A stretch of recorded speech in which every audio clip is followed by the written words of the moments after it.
Hello friends, स्वागत है आप सभी का। और चलिए शुरू करते हैं। आज अपन इस थर्ड चैप्टर को कंप्लीट कर लेंगे।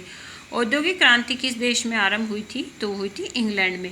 बीज बोने की ड्रिल मशीन बनाई थी तो किसने बनाई थी? यॉर्कशायर के जमींदार जेथरो टिल ने। फसल चक्र का सिद्धांत दिया तो किसने दिया था? टाउनशेंड ने। इसमें क्या है कि फसलों को अदल बदल करके बोते हैं तो जिससे उसका उपजाऊपन जो है वो बना रहता है। नेक्स्ट है, कृषि के साथ साथ पशुपालन को लाभदायक बनाया तो किसने? 1770 में रॉबर्ट बैकबेल ने। अब देखो, कृषि और बैल, ऐसे अपन कॉम्बिनेशन बना के इसको याद कर सकते हैं। नई खेती का प्रसार किया।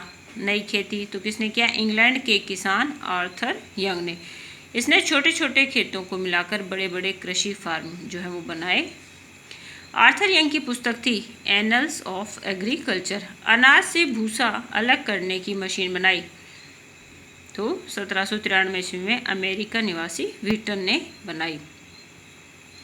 फसल काटने की मशीन बनाई 1834 में साइरस के एच मैक कॉर्निक ने बनाई। फ्लाइंग शटल की खोज किसने की थी? जॉन नामक बुनकर ने 1733 में, जिससे कपड़ा बुनने में तेजी आ गई।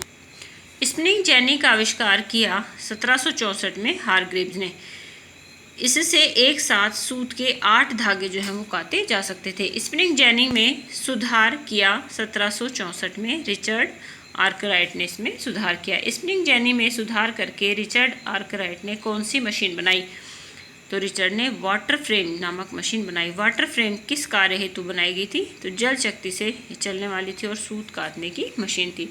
धमन भट्टी का आविष्कार किया 1709 में अब्राहम डर्मी द्वारा। धमन भट्टी में सर्वप्रथम प्रयोग किया गया था कोक पत्थर या पत्थर का कोयला। ढलवां लोहे से पिटवां लोहे का विकास किया गया द्वितीय अब्राहम डर्मी के द्वारा, जो कि कम भंगुर यानी कम टूटने वाला होता था। आलोड़न भट्टी का आविष्कार किया हेनरी कोर्ट ने। कब से कब तक? 1740 से और 1823 तक। लोहे को जंग से बचाने के लिए इस्पात की खोज की गई। 1856 से पूर्व इस्पात बनाने की विधि काफ़ी महंगी होती थी। इस्पात बनाने की विधि किसने खोजी? तो हेनरी बेसेमर ने खोजी थी। इसमें लोहा और स्टील को मिला के इस्पात तैयार किया जाता है। इस्पात बनाने की विधि किस नाम से प्रसिद्ध हुई? तो हेनरी बेसेमर के नाम से, क्योंकि इसी ने इसको बनाया था। तो हम अपने कोई भी खोज है तो हम देखते हैं कि जिस व्यक्ति ने उसे खोजा है उसी के नाम से हम उसको जानते हैं। तो इस्पात किसने बनाया? हेनरी बेसेमर ने। फिर है 1820 में 1 टन ढलवां लोहा बनाने के लिए 8 टन कोयला लगता था, जो कि 1850 तक आते आते रह गया था 2 टन। भाप शक्ति का प्रयोग सर्वप्रथम किया गया खनन उद्योग में, कि जो कोयले की खदानें वगैरह होती हैं या कोई और अन्य खदानें होती हैं तो उनमें पानी भर जाता है। पानी भरने से क्या होता है, हमारा जो भी हम कार्य करते हैं वो खदानों से संबंधित तो रुक जाता है। तो ऐसी स्थिति से बचने के लिए जो खदानों में पानी भर गया था उसको निकालने के लिए इसका प्रयोग किया गया। 1712 में वाष्प इंजन बनाया तो किसने बनाया था? थॉमसन न्यूकैमन ने बनाया। इस इंजन में ऊर्जा की खपत अधिक होती थी तथा गहराई से पानी निकालना संभव नहीं था। न्यूकॉमन के इंजन में सुधार करके नया वाष्प इंजन किसने बनाया था?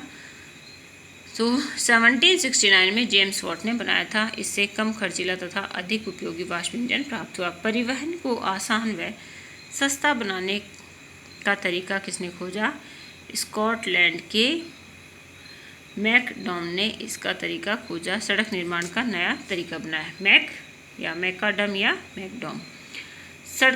फिर है, इंग्लैंड की पहली नहर थी तो कौन सी थी? वर्सली कैनाल। वर्सली कैनाल किसने बनाई? तो 1761 में जेम्स ब्रिंडली ने इसे बनाया था। नहरोन्माद का समय था, वेरी वेरी इंपॉर्टेंट, 1788 से 1796 तक। इस अवधि में कितनी परियोजनाएं बनाई गई? 46। स्वेज नहर का निर्माण किया 1869 में फ्रांसीसी इंजीनियर फर्दिनांद द लेसेप ने किया। स्वेज नहर किसे जोड़ती है? तो भूमध्य सागर और लाल सागर को स्वेज नहर जोड़ती है। इससे यूरोप व भारत के मध्य की दूरी कम हो गई। भाप से चलने वाला रेल इंजन बनाया? तो ये किसने बनाया था? 1814 में स्टीफेनम का रॉकेट। फफिंग डेविल, फुफकारने वाला दानव का आविष्कार किसने किया? भी एक इंजन था। 1801 में रिचर्ड ट्रेविथिक ने इसका आविष्कार किया और भाप से चलने वाले का स्टीफन ने। जॉर्ज स्टीफेंस ने रेल इंजन बनाया, तो कब बनाया था? 1814 में, जो कि भाप से चलने वाला था। इनके रेल इंजन को क्या कहा गया? बल्चर।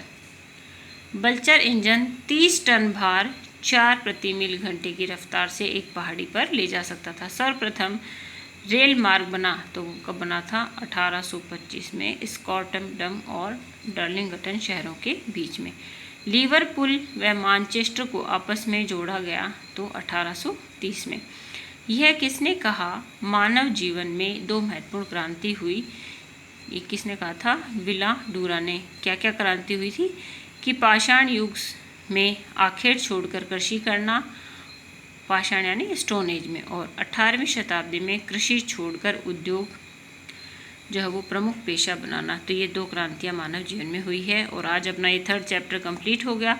आप अच्छे से इस क्वेश्चंस को करो। एक बच्चे ने डाल रखा था कि मैडम टीजीटी के लिए डालें, तो बच्चों एक बार ये 11th क्लास है, इसको कंप्लीट कर लेते हैं, इसके बाद 12th करते हैं। उसके बाद जो है मैं आप लोगों के लिए क्वेश्चन जो है वो रेडी हैं और फिर उनको डालना शुरू करूँगी। मेरी वीडियो देखने के लिए आप सभी का धन्यवाद।